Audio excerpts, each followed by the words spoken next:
Stephen Curry nag-showtime mode nga sa laban, showing off his skills, kaso na-injured nga sa laban not once but twice. At grabe nga ang ginawa dito ng dalawang Clippers role player, pinahirapan ng Warriors at si Buddy Hield. Ano bang nangyari sa kanya this game?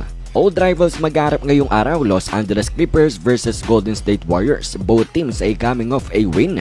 Abay, start na agad tayo mga idol in the first quarter. Stephen Curry, first shot, first basket agad yan. At sa first minutes natin ay match na match ang two teams offensively.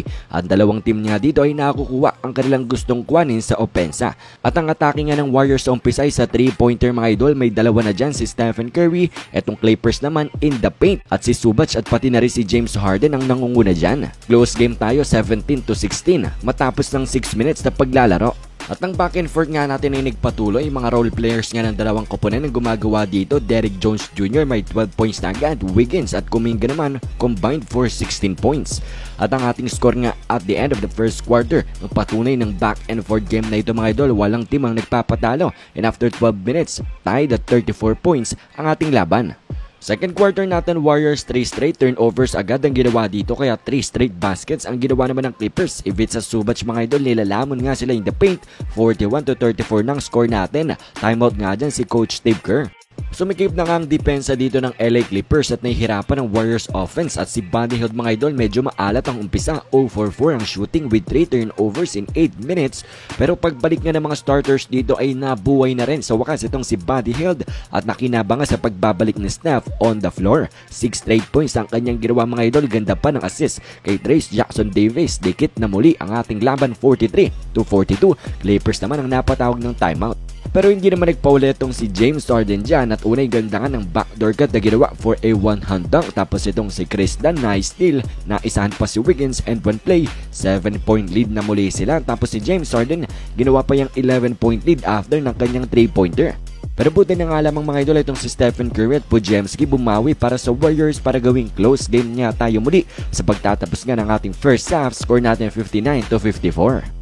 Pagpasok naman ng ating third quarter, abay turnover agad na ginawa ng Warriors dito. Easy basket tuloy ang Clippers at talagang problema pa rin nila ang laki ni Zubac mga idol. Another basket for him at umangat nga muli by 8 points. Eto ngang mga dayo, kaya naman si Coach Steve Kerr agaran ding napatawag ng timeout dyan.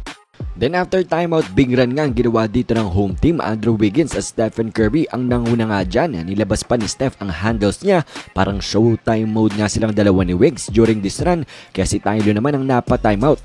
Kaso tuloy-tuloy nga lang ang run ng Golden State dito. Nice steal ni Steph kay Harden, resulting sa 3-pointer ni Andrew Wiggins.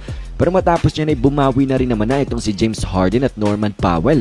At si Norman Powell mga idol biglang nag-take over mode nga dito sa last minutes natin. Para nga palayuin mga idol etong ang team ng Golden State Warriors na patuloy na ngang dumidikit sa kanila. 16-point third quarter itong si Norman Powell at si Stephen Curry na ankle injury pa nga mga idol during this third quarter at balik nga siya dito sa Warriors bench.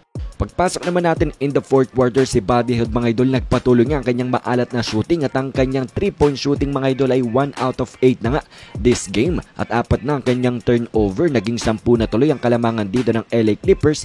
Timeout nga daw muna sabi ni Coach Steve Kerr with 8 minutes left.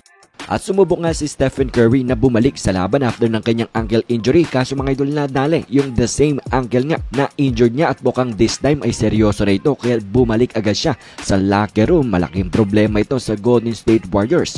Pero kudos naman dito sa kanilang mga players nang dahil hindi nga sila masyadong nagpa-apekto sa injury ni Stephen Curry at talagang nakikipagbakbakan nga dito sa LA Clippers. Ang score natin 101-95 with 4 minutes left lamang ang Clippers. At sumubok nga si Andrew Wiggins na mag-take over pero the Los Angeles Clippers just took care of business mga idol. Sila nga ang panalo sa matchup na ito.